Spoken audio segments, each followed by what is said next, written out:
Sahabat DKB, kita kembali jumpa dalam acara Gema Kasih Indonesia, sebuah program yang dirancang untuk membahas isu-isu yang ada di tengah-tengah masyarakat, bagaimana itu dia dari perspektif iman Kristen, juga untuk memberi pemahaman-pemahaman tentang pokok-pokok penting dalam kehidupan bergereja atau dalam perkembangan-perkembangan teologi. Dan dalam jumpa kali ini kita akan bicara tentang memaknai Rabu Abu.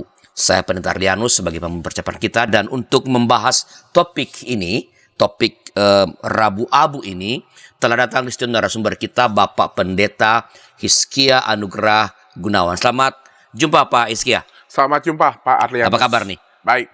Ya, segala sesuatu berjalan dengan baik. Puji Tuhan. Ya, Pak Pendeta Hizkia ini adalah pendeta di GKI Taman Aries, Jakarta. Dia adalah seorang pendeta yang memberi minat pada masalah-masalah liturgi dan nyanyian gerejawi. Sekarang ini beliau adalah wakil ketua dari Komisi Liturgi dan Musik Sinode GKI. Pada saat yang sama juga wakil ketua dari Komisi Liturgi dan Musik Sinode GKI Sinode Wilayah Jawa Barat. Jadi dua posisi dia ambil sebagai wakil ketua, ya. Bukan, nggak ada hubungan dengan paslon ini ya, saudara. Beliau sempat saya lihat dulu juga pernah membantu PGI untuk merancang dan melakukan liturgi-liturgi pada beberapa sidang raya dan sidang pel, betul ya Pak Hizkia? Betul, 2014 dan 2019. Iya, ya. Itu jadi aktivitas di bidang liturgi. Dia memberikan banyak ceramah-ceramah juga di lingkungan gereja-gereja secara khusus di GKI tentang masalah-masalah liturgi. Nah, Pak Pendeta Hizkia, ya. Kita bicara mengenai Rabu Abu, ya. Sesuatu yang sebenarnya belum terlalu umum di kalangan gereja-gereja di Indonesia. Betul. Sudah ada 1, 2, 3, 4 yang memulainya, melakukannya, tetapi secara umum ya masih sangat banyak gereja-gereja di Indonesia yang tidak sebutlah merayakan atau melakukan Rabu Abu ini. Nah, sebagai pembuka percakapan kita, bisa nggak ditolong dijelaskan apa sih pengertian Rabu Abu itu dan bagaimana tempatnya dalam siklus masa raya Paskah? Ya. Baik, Pendeta Arlianus, terima kasih. Ya, jadi kalau pertama kali ketika kita mendengar Rabu Abu, mungkin kita langsung berpikir gitu, oh, Rabu yang penuh dengan warna abu-abu gitu. Oh iya, seperti Sabtu sunyi yang kelam, penuh dengan kelam dan segala macam. Nah, ini mungkin satu hal yang perlu kita klarifikasi, luruskan, bahwa nama Rabu Abu di sini dalam bahasa Inggrisnya berasal dari Ash Wednesday. Okay. Dan ash itu artinya abu dalam artian debu. Gitu ya. Jadi bukan abu grey, warna abu-abu gitu, tetapi abu yang bicara soal debu. Itu yang pertama. Hal kedua yang sering masih saya dengar, banyak juga yang memahami Rabu Abu ini adalah hari Rabu menjelang Jumat Agung. Nah, itu jadi dikaitkan ya, jadi seolah Rabu Abu, Kamis Putih, Jumat Agung, bagian Sabtu dari Sunyi. Triduum berarti. Iya, bagian dari Triduum. Nah, ini padahal satu hal yang sangat vital, bahwa Rabu Abu itu merupakan pembuka dari masa Prapaskah. Dia berada pada paling awal dari siklus masa raya Paskah. Betul. Okay. Jadi artinya Rabu Abu ini terletak 40 hari sebelum Paskah. 40 hari sebelum Paskah. Plus 6 sebenarnya. Ya, karena jadi 46 ya. Ya, 46. Karena hari Minggu itu tidak termasuk dalam hitungan 40 hari. Itu mengapa ya 6 hari Minggu?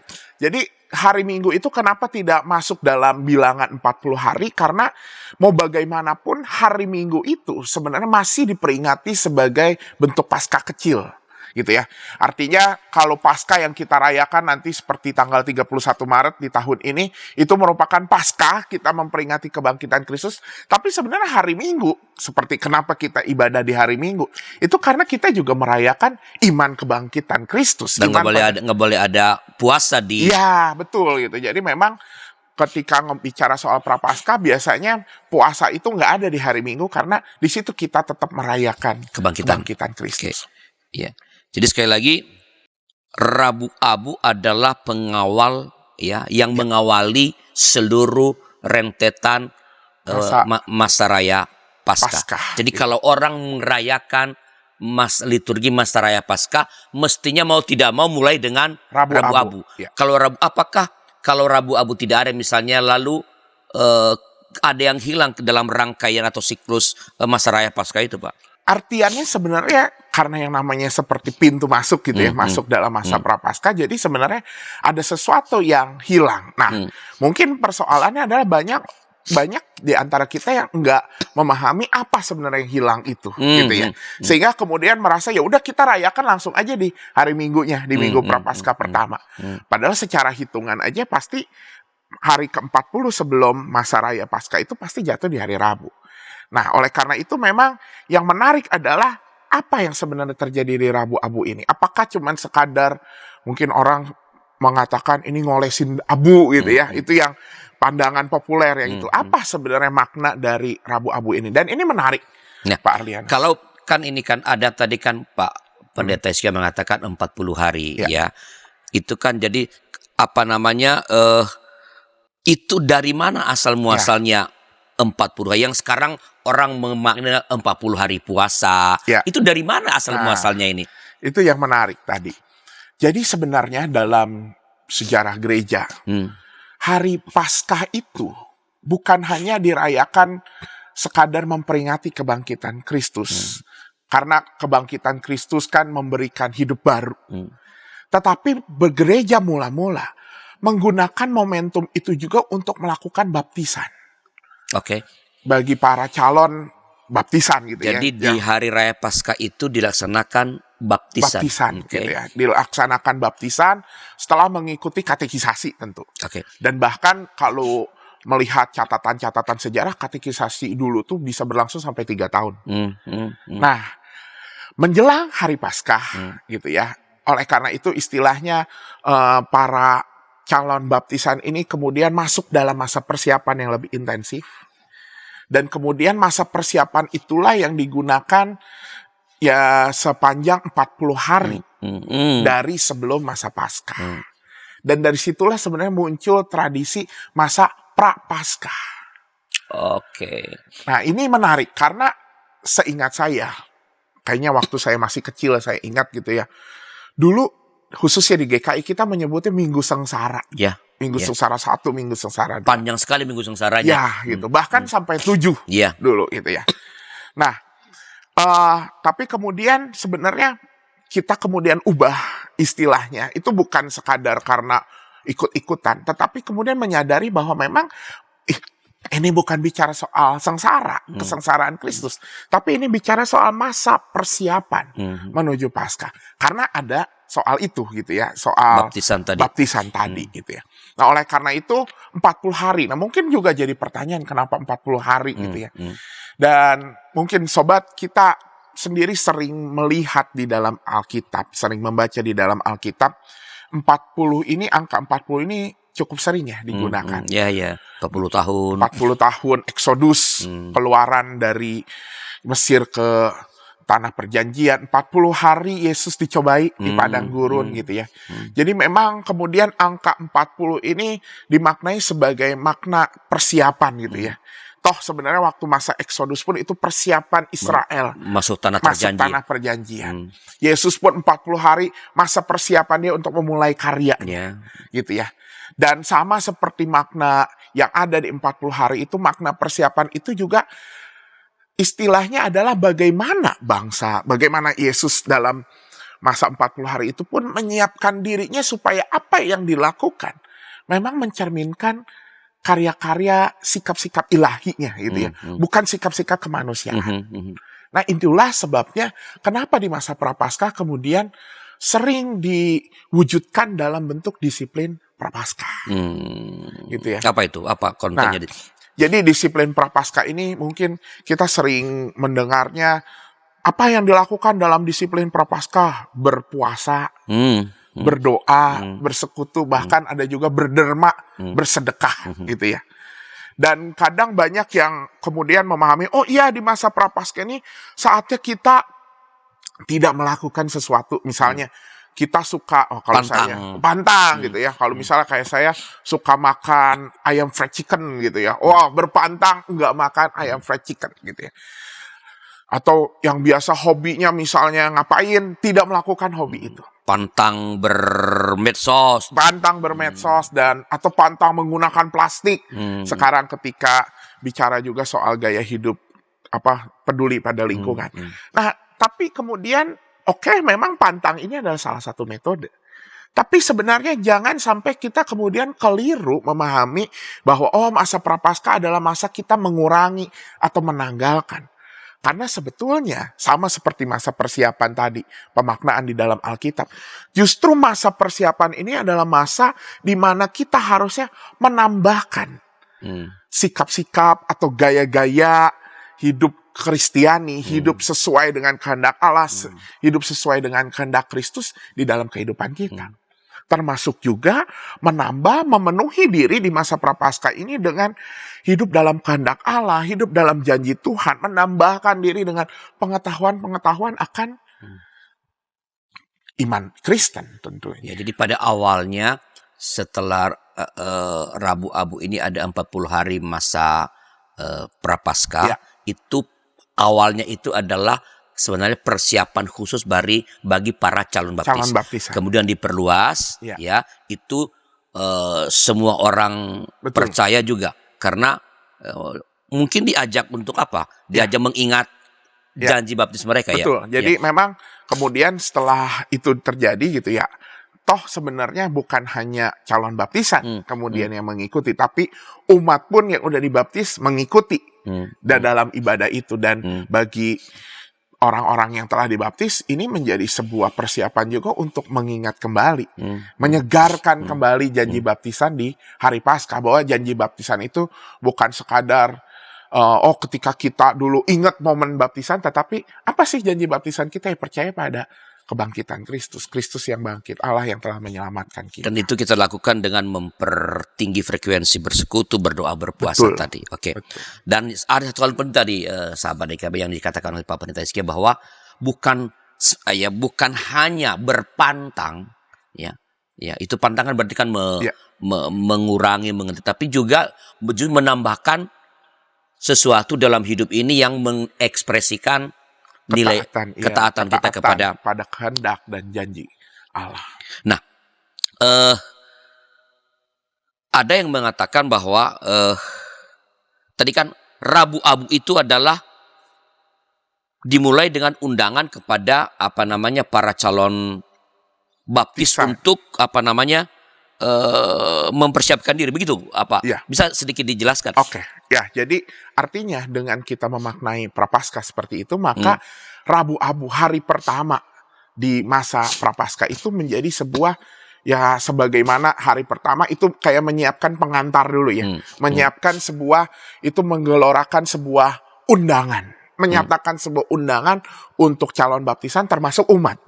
Karena kemudian kan berkembang bukan hanya baptisan tetapi umat juga untuk memaknai, untuk mengikuti, untuk melakukan disiplin-disiplin prapaskah tersebut, diundang. Dan sebenarnya undangan ini kan tadi bukan sekadar disiplin itu wujudnya gitu kan, metode, tetapi sebenarnya apa sih yang terjadi? Undangan untuk mempersiapkan diri, undangan pertobatan. Jadi konten dari undangan itu yang paling penting adalah undangan untuk pertobatan. Betul, undangan untuk pertobatan. Dan bahkan hal itu terwujud di dalam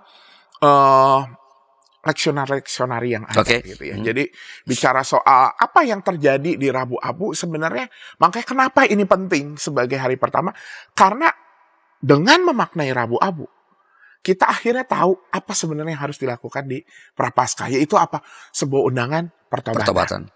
Dan bahkan ketika misalnya Pak Arlianus dapat undangan gitu ya. Nah, Pak Arlianus kan misal dapat undangan untuk apa gitu. Emang siapa saya gitu kan. Kemudian kenapa saya bisa dapat undangan ini? Ya sebenarnya dengan undangan pertobatan akhirnya kita disadarkan bahwa ternyata kita ini adalah makhluk yang berdosa, makhluk yang fana gitu ya. Dan undangan ini itu yang sangat menjadi pesan utama di dalam Rabu Abu. Yaitu undangan pertobatan. Undangan pertobatan gitu ya. Jadi sahabat, itu undangan pertama-tama bagi para calon baptis, tapi itu bukan hanya bagi mereka, tapi bagi seluruh. Jadi ketika kita masuki Rabu Abu, itu adalah undangan untuk memasuki, menyadari siapa kita, sehingga kita diundang ke dalam pertobatan. Kita masih akan melanjutkan percakapan kita setelah beberapa informasi berikut ini.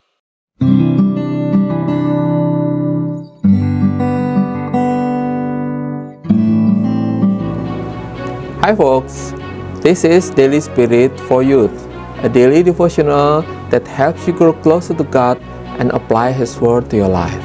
Daily Spirit for Youth dapat Anda saksikan hari Senin sampai Sabtu pukul 4.30 waktu Indonesia Barat di channel YKB TV. Kita jumpa dalam acara Pembangunan Jemaat. Pembangunan Jemaat setiap Senin di minggu kedua dan keempat pukul 20 waktu Indonesia Barat.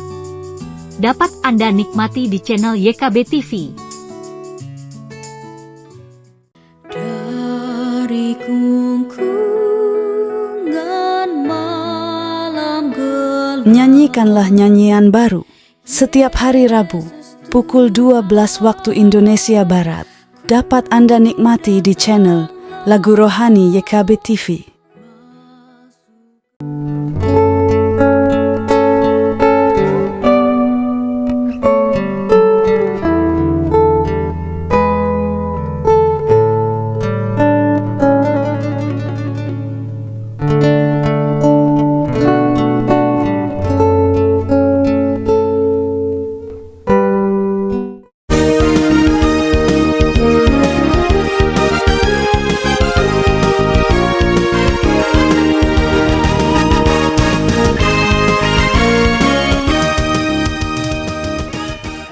Masih bersama saya, Pendeta Aris Larosa dalam acara Gema Kasih Indonesia yang sedang membincangkan tentang memaknai Rabu Abu bersama narasumber kita Bapak Pendeta Hizkia Anugrah Gunawan. Tadi dalam segmen yang pertama, Pak Pendeta Hizkia sudah berbicara bahwa pertobatan itu terekspresi atau bisa kita lihat, kita bisa telusuri dalam bacaan dalam leksionari dalam hari dalam Rabu Abu. Ya. Bisa lebih dijelaskan, Pak? Iya, betul. Jadi tadi soal spiritualitas kita, makna soal Rabu Abu itu yang memang tergambar dalam leksionari yang ada. Dan Sobat YKB semua, bahwa leksionari yang ada di dalam Rabu Abu itu setiap tahun pasti sama. Bacaan pertama, Perjanjian Lama itu dari Yoel 2 ayat 1 sampai 2, dilanjutkan ayat 12 sampai 17. Ini tahun ABC tetap tahun sama. ABC tetap sama. Dan ada hal menarik khususnya di ayat 12. Yoel 2 ayat 12 itu berbunyi, berbaliklah kepadaku dengan segenap hatimu, dengan berpuasa, menangis, dan meratap. Jadi memang jelas bahwa ini adalah undangan pertobatan. Gitu ya. Itu yang digemakan di dalam Puasa adalah ekspresi dari betul, dari berbalik kepada Tuhan gitu ya, berpuasa, menangis, meratap gitu. Itu adalah ekspresi dari berbaliklah kepadaku. Bacaan kedua, surat rasuli itu dari 2 Korintus 5 ayat 20 sampai pasal 6 ayat 10. Dan itu jelas di ayat pertama, 2 Korintus 5 ayat 20, itu udah langsung eksplisit menyatakan, berilah dirimu didamaikan dengan Allah. Jadi ini juga jelas merupakan berita pertobatan lagi ya. Betul. Karena toh sebenarnya dosa itu adalah ketika diri kita jadi tidak damai dengan Allah. Rusak hubungan. Dan memang langsung undangannya adalah berilah dirimu didamaikan. Bacaan Injil, Matius 6 ayat 1 sampai 6, dilanjutkan ayat 16 sampai 21. Rasanya ini menjadi bagian khotbah di bukit. Dan mungkin kita semua juga pernah mendengar ini soal yang hal berdoa, hal berpuasa, hal bersedekah, itu berderma itu ya. Ini yang seringkali disebut, dibahasakan di dalam tema-tema Rabu Abu sebagai bentuk-bentuk kesalehan gitu ya. Jadi ini bicara soal apa? Tadi ketika bacaan pertama dan bacaan kedua bicara soal undangan pertobatan, maka di Injil ini sebenarnya ditujukan bagaimana pertobatan itu dilakukan, gitu ya. Petunjuk praktisnya itu dengan melakukan bentuk-bentuk kesalehan yang benar, bukan kesalahan-kesalahan yang palsu atau kesalahan-kesalahan yang salah, gitu ya. Berdoa, berpuasa, bersedekah, internal dan eksternal itu. Dan itu menjadi sebuah petunjuk hidup dalam pertobatan. Nah, yang lebih menariknya lagi gitu ya, dari ketiga leksionari ini ada satu antar bacaan yang belum kita singgung ya. Mazmur 51 pasti yang sering dipakai itu. Kalau yang GKI yang kasihani aku ya Allah itu ya. Mazmur 51 ini adalah Mazmur Daud ketika Daud diberikan peringatan oleh Nathan. Setelah ia melakukan dosa dengan mengambil Batsyeba. Nathan datang kepada Daud, ya istilahnya dia memberitakan undangan pertobatan kepada Daud. Dan bagaimana Daud dengan, pada saat itu tradisinya kan memang dengan melepaskan segala sesuatu lalu menaburkan abu gitu ya.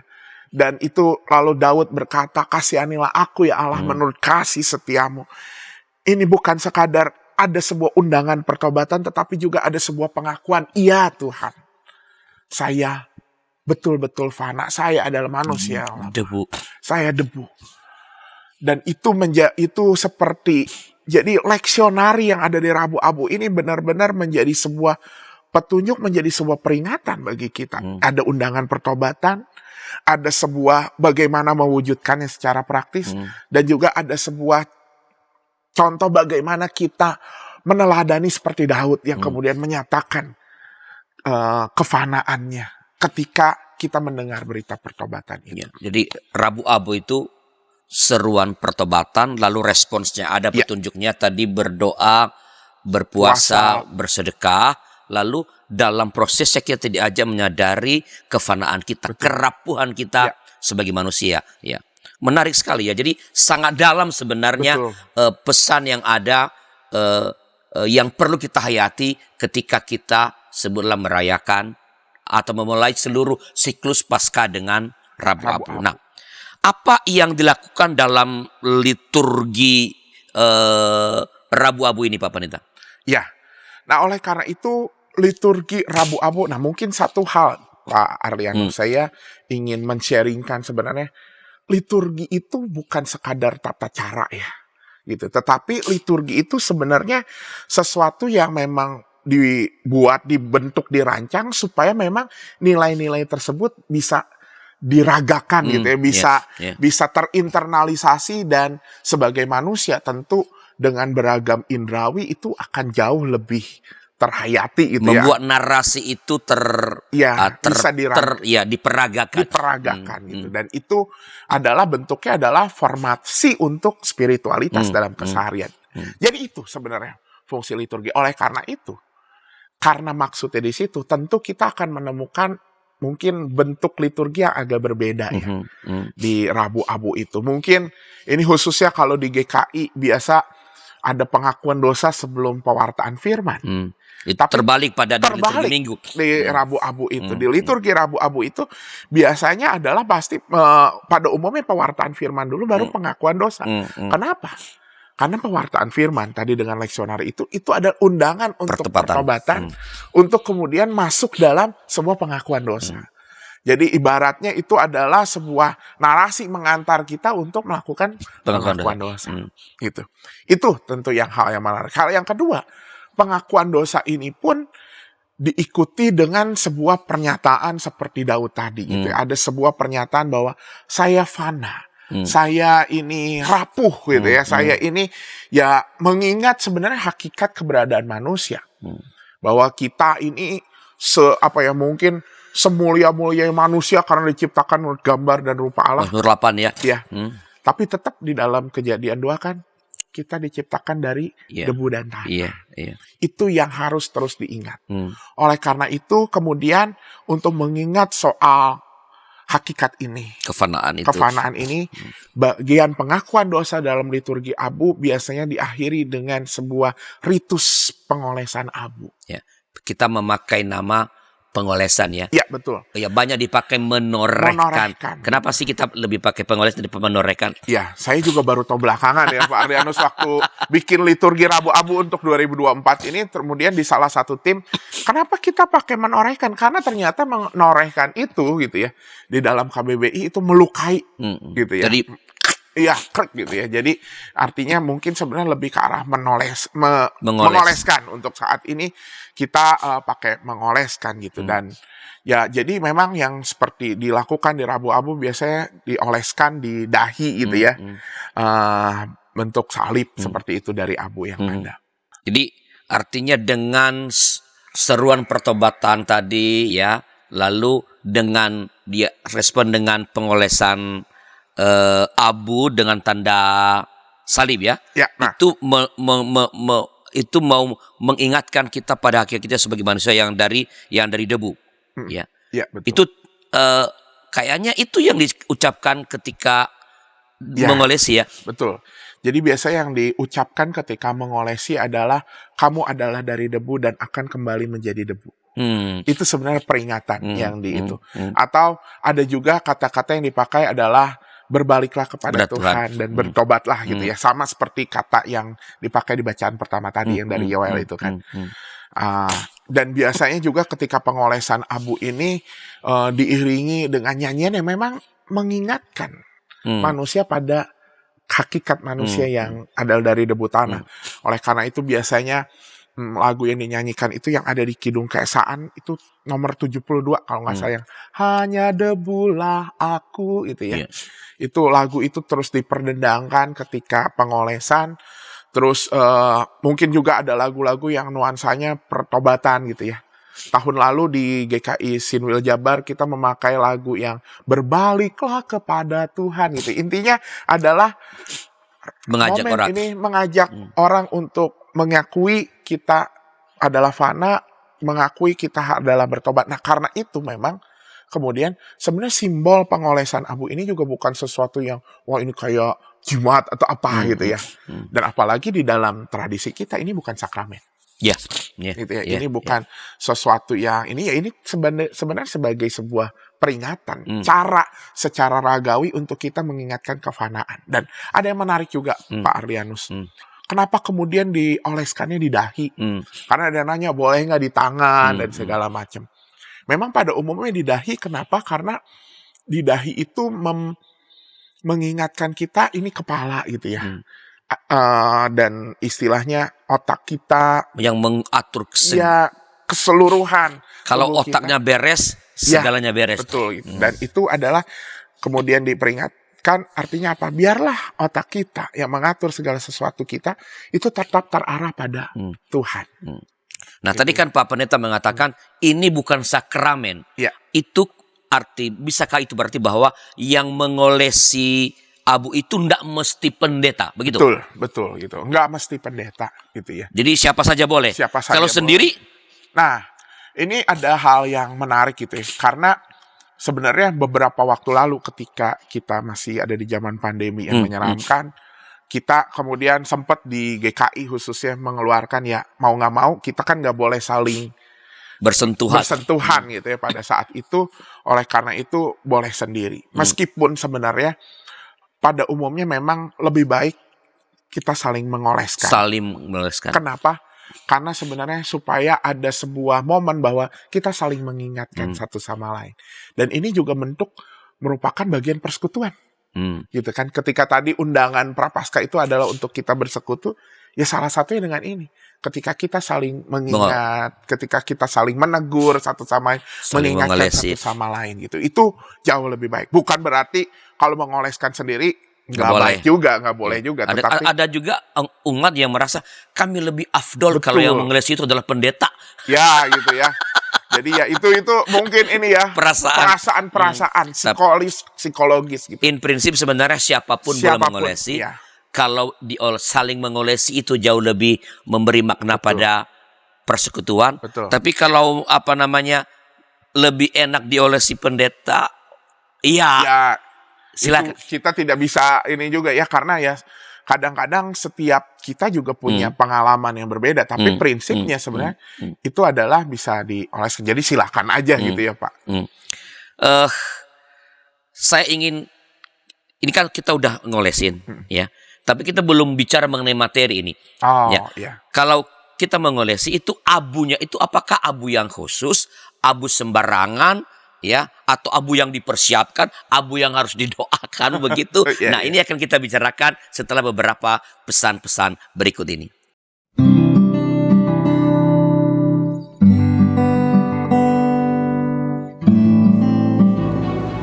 Hi folks, this is Daily Spirit for Youth, a daily devotional that helps you grow closer to God and apply His Word to your life.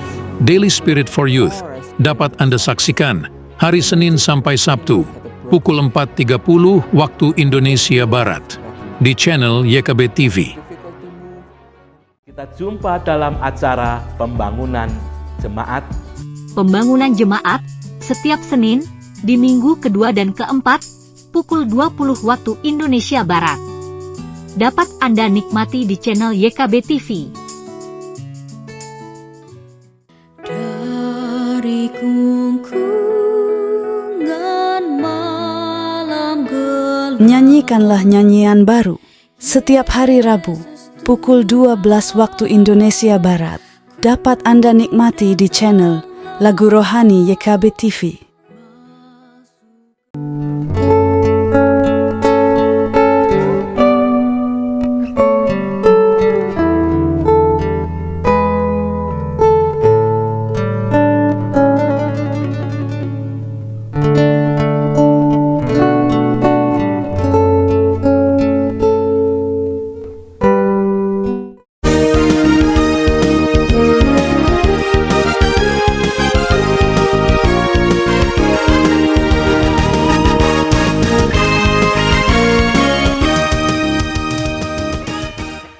Masih dalam acara Gema Kasih Indonesia bersama saya Pendeta Saros sebagai bahan percakapan dan narasumber Bapak Pendeta Hizki Anugrah Gunawan. Kita sedang bicara mengenai memaknai Rabu Abu. Ini adalah segmen terakhir. Ya, bila para sahabat memiliki pertanyaan atau komentar atau kesan Anda terhadap acara ini selaku mengenai topik kita, silakan tuliskan di kolom komentar. Kalau ada pertanyaan, tentu Pak Pendeta Sekian nanti pada waktunya akan merespon pertanyaan-pertanyaan yang masuk. Pak Pendeta, tadi di ujung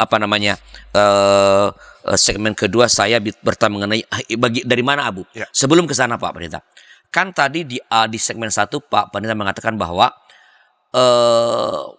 masa 40 hari yang diawali dengan Rabu Abu adalah dalam rangka persiapan calon baptis. Walaupun kita ikut merayakan.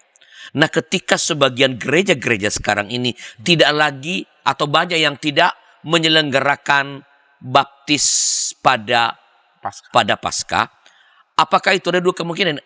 Karena nggak ada baptis, kita menghilangkan semua masa Prapaskah. Karena untuk apa ada masa Prapaskah? Karena tidak ada baptisan. Atau sebenarnya kalau you merayakan Paskah, karena di Paskah itu adalah kebangkitan dan itu adalah tanda kita mengalami keselamatan, dan itu artinya baptisan sangat tepat untuk diselenggarakan pada itu. Itu di antara dua itu, kalau Pak Pendeta menganjurkan mana? Menghilangkan Prapaskah atau menghidupkan kembali tradisi baptisan? Ya. Ya, justru ini juga yang sedang digumuli secara khusus baik di saya tergabung di KLM Sinwil maupun Sinode gitu ya. Bahwa sebenarnya ketika kita bicara soal di GKI revitalisasi ibadah, mimpi ke depannya, blueprint ke depannya adalah bagaimana sebenarnya tradisi-tradisi yang sudah dibentuk oleh gereja dari zaman dulu gitu ya, untuk terkait tentang baptisan ini bisa kita gunakan kembali kekayaan tradisi ini. Artinya apa? Yang kedua tadi, Pak. Gitu, bagaimana sebenarnya justru yang perlu kita pikirkan ke depannya adalah bagaimana mengembalikan siklus baptisan ke dalam siklus Paskah gitu ya. Supaya memang ketika yang dibaptis pun kemudian mendapatkan sebuah penghayatan yang jauh lebih kaya gitu ya, bahwa ini adalah hidup baru. Dan saya yakin ketika ini diragakan gitu ya, ada momen baptisan itu akan jauh lebih dalam kali ya, terinternalisasi tema soal hidup baru di dalam Kristus. Nah, justru maka oleh karena itu, apakah ketika mendengar ini langsung ganti gitu ya Pak Arlianus gitu ya.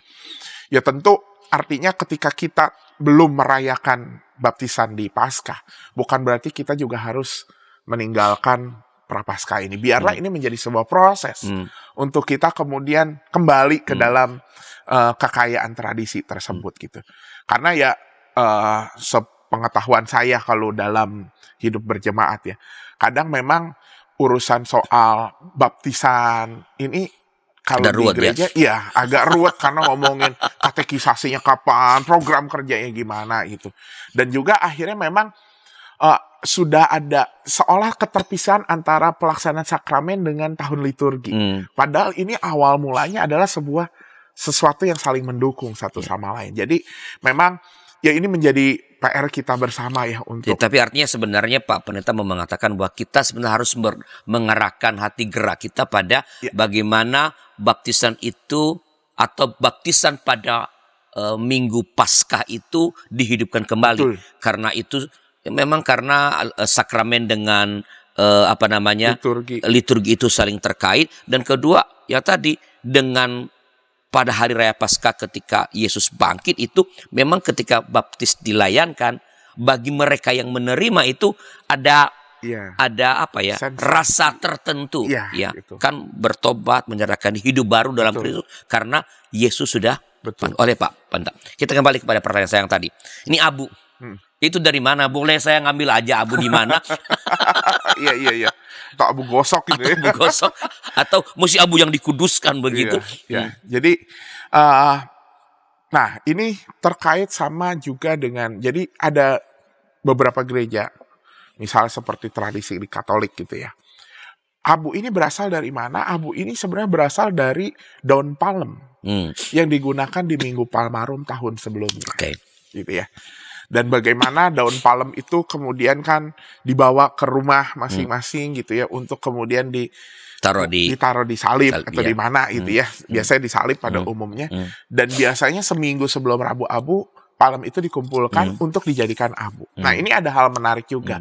Bukan sekadar mungkin ada yang bilang oh itu cuman buat numpang naro di rumah jemaat gitu. Tapi sebenarnya kalau kita ingat palem itu kan hijau gitu ya. Nah seperti daun di belakang ini hijau, tapi kemudian perlahan berubah jadi coklat gitu. Itu juga sebenarnya menjadi sebuah lambang, simbol, mengingat untuk umat bahwa kehidupan kita juga seperti mungkin ada kala kita lagi seger-segernya gitu.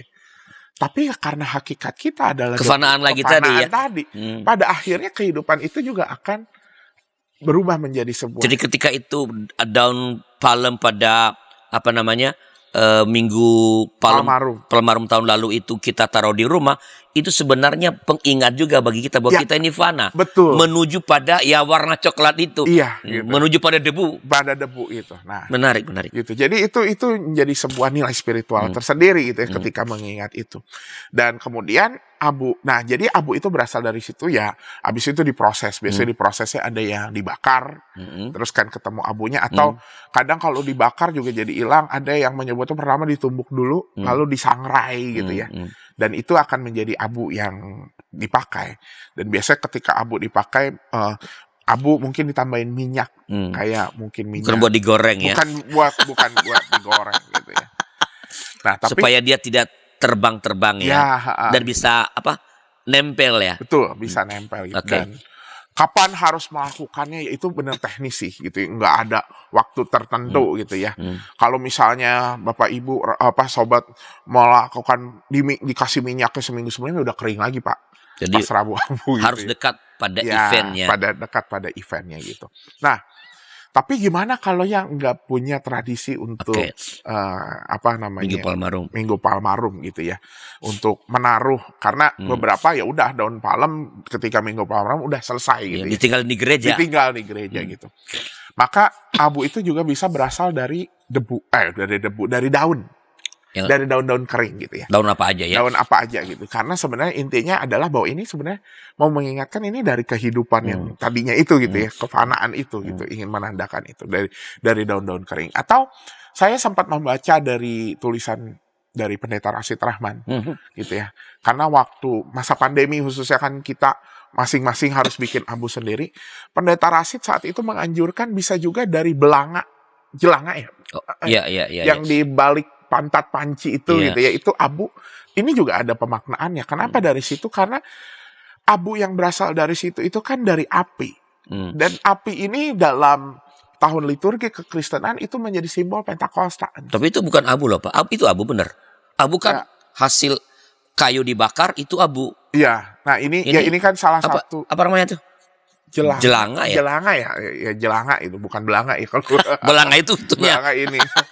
Iya jelanga ya. Jadi nah, memang itu bukan abu, tetapi maksudnya bukan abu bakaran gitu. Tetapi sebenarnya ini menjadi sebuah bentuk bagaimana Hasil api itu. hasil api itu. Hasil api dari Pentakosta apa artinya? Ya memang Tuhan yang memberikan Roh Kudus gitu ya, memberikan semangat pada kita. Tetapi pada akhirnya manusia ketika api itu nggak ada ya, cuman fana, cuman sesuatu yang kotor. Itu salah satu alternatif. Jadi yang penting sebenarnya ketika kita memilih prosesnya, entah tadi dari daun-daun kering, entah dari panci, yang penting adalah narasi yang ada di balik itu. Mengapa kita ambil dari panci yang adalah produk api? Mengapa kita ambil dari misalnya tadi daun, ya daun yang dari kehidupan lalu lama-lama jadi abu gitu. Jadi yang penting sebenarnya narasinya, mau dari mana sumbernya. Itu nggak soal. Tapi menarik ya Pak, tadi yang Pak Pendeta Hizkia mengatakan itu, bahwa membawa pulang daun palem, meletakkannya entah di mana, mestinya kan di tempat yang gampang kita lihat ya. Ya kalau teman-teman kita Katolik kan menaruh di salib ya, tapi nggak mesti disalibkan ya. Tapi gampang kita lihat proses dari warna hijau di Minggu Palmarum itu pelan-pelan menjadi coklat itu kan mengingatkan kita yang ada di rumah itu bahwa kita ini fana, someday kita akan kembali dari debus. So mari menjalani hidup sesuai dengan nilai-nilai. Itu menarik ya sebenarnya. Ya mungkin orang nggak terlalu memberi atensi. Atau tadi yang Pak Pendeta Rashid mengatakan, ya kalau kita ambil dari itu, ya ingat bahwa ini adalah Roh Kudus. Dan tanpa kehadiran Roh ya kita fana. Tanpa kehadiran Roh. Itu narasi itu. Mungkin itu narasi itu yang bisa kita munculkan, sobat, di dalam narasi-narasi liturgi Rabu Abu gitu. Jadi ketika kita ada dalam Rabu Abu, ini salah satu bentuk kreativitas dalam liturgi gitu ya. Justru memunculkan narasi itu. Nah, ini menuju menit-menit terakhir nih Pak. Sering sekali kita mendengar, saya juga mendengarkan ya, bahwa ini gereja Protestan ini kok meniru gereja Katolik. Kan Rabu itu kan Katolik, ya. Kenapa ikut-ikutan dengan Katolik? Ada malah dulu anggota jemaat bilang ke saya, Pak Parlianus, saya tuh dulu keluar dari Katolik karena saya nggak terlalu suka tuh kayak gitu-gitu. Saya pindah ke GKI. Sekarang GKI malah jadi kayak Katolik. Ini Rabu-Abu itu kan tradisi Katolik, Pak Pendeta. Gimana, Pak? Iya. Tradisi untuk mengaku dosa dengan pengolesan abu gitu ya, bahkan menaburkan abu seperti yang tadi kita ceritakan dalam Daud itu muncul di dalam Perjanjian Lama. Maka sebenarnya tradisi ritus penorehan abu sangat tua sekali, sangat tua, jauh sebelum gereja sendiri itu berdiri, gereja perdana berdiri, ini udah ada dari zaman Perjanjian Lama. Itu yang pertama. Dan yang kedua, bahwa ini juga pemaknaannya bukan ngomongin ikut-ikutan gitu ya, tetapi justru tadi liturgi itu kan sesuatu yang diragakan, yang bisa memformasi. Karena itu narasi perlu kuat memang untuk ngomongin soal ritus-ritus ini. Dan Rabu Abu, pengolesan abu di sini adalah sebenarnya untuk membuat jemaat memiliki pengalaman ketika diundang dalam pertobatan tersebut. Itu kan makna utamanya. Ini sama lah seperti kita juga kalau malam Natal pertama 24 Desember ya. Kayaknya kalau nggak nyalain lilin, nyanyi malam kudus itu nggak ada pengalaman, nggak afdol, nggak ada pengalaman yang kurang.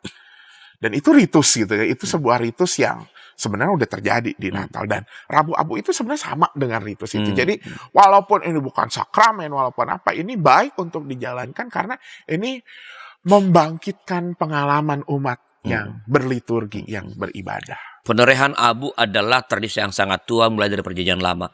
Kalau boleh tahu Pak Pendeta, itu perayaan Rabu Abu itu terjadi setelah Sikhisma atau sebelum? Wah, sejarah ini saya agak-agak lupa awalnya dari mana gitu. Tapi yang jelas kan pasti sesudah sebelum perpisahan atau adanya muncul gereja reformasi. Betul gitu. Jadi memang artinya Bahkan sebenarnya salah satu saya lupa apakah skisma, tapi saya kemarin baca di abad keempat atau abad keempat atau abad keenam sudah ada. Tradisi ini sudah ada gitu ya. Artinya sebenarnya tradisi Rabu Abu itu sudah ada ketika gereja belum terpecah. Jadi ini bukan tradisi Katolik tapi ya. Ini tradisi gereja. Hanya pada waktu tertentu gereja-gereja Protestan itu meninggalkan tradisi ini. Ya. Ya. Lalu gerakan liturgi sedunia mengajak kembali untuk mari, ini tradisi yang baik, yang justru sangat menolong kita untuk mengingatkan diri kita mengenai kefanaan, ya, dan tadi bertobat. Berpuasa, bersedekah. Baik pemerintah, ini sudah menit terakhir. Apakah sebelum kita menutup acara ini, apakah ada pesan pendek khusus kepada para sahabat DKB berkaitan dengan percakapan kita tentang Rabu Abu? Silakan. Artinya tadi ada satu hal menarik ketika kita merayakan Rabu Abu, yang perlu kita perhatikan adalah makna di baliknya gitu ya. Jangan cuma sekadar, juga kadang bukan hanya ikut-ikutan gitu ya, tetapi ya biar rame-ramean gitu. Apalagi kemudian setelah Rabu Abu sekarang di medsos, kita tampilin gitu ya. Mau puasa tapi ya, pamer. Ya. Narasi itu perlu perlu disampaikan, perlu dimaknai supaya kita kemudian nggak jatuh pada jadinya akhirnya kesalehan yang palsu atau kesalehan yang ikut-ikutan. Nah, ada hal menarik juga, apalagi nanti Rabu Abu kita ini tahun ini akan terjadi bersama-sama dengan hari pemilihan umum Valentine dan juga Valentine. Apa artinya di sini? Artinya mungkin ini juga menjadi sebuah narasi bagi kita bahwa panggilan pertobatan di Rabu Abu ini juga panggilan kita untuk tidak lagi cuek dan apatis terhadap kehidupan berbangsa dan bernegara. Dan itu adalah sebuah panggilan Kristiani. Dan bahkan panggilan itu seharusnya membuat kita memiliki cinta kasih pada sesama, pada bangsa dan negara ini. Baik pemerintah, terima kasih atas pencerahan yang diberikan kepada kita semua para sahabat DKB. Sahabat, itulah percakapan kami tentang Rabu Abu. Berharap bahwa ini menolong kita memaknai, kita mengikuti ritus Rabu Abu tidak sekadar ikut-ikutan ya, dan lalu hanya ritus yang formal, tetapi yang paling penting adalah yang ada di baliknya, seruan pertobatan ya, lalu seruan ajakan untuk berpuasa, memperbanyak doa dan persekutuan dan bersedekah. Jadi internal kita melakukan mekanisme penguasaan diri, eksternal kita berbagi dengan sesama, bersedekah dengan sama, dan itu terjadi. Kita berharap selama 40 hari menuju Paskah itu akan semakin mematangkan kita. Terima kasih atas kebersamaan, dan bila ada masukan-masukan ya silakan kirim ke kami lewat nomor 0812 8188 9191. Terima kasih, sampai jumpa pada episode yang akan datang. Tuhan memberkati saudara-saudara.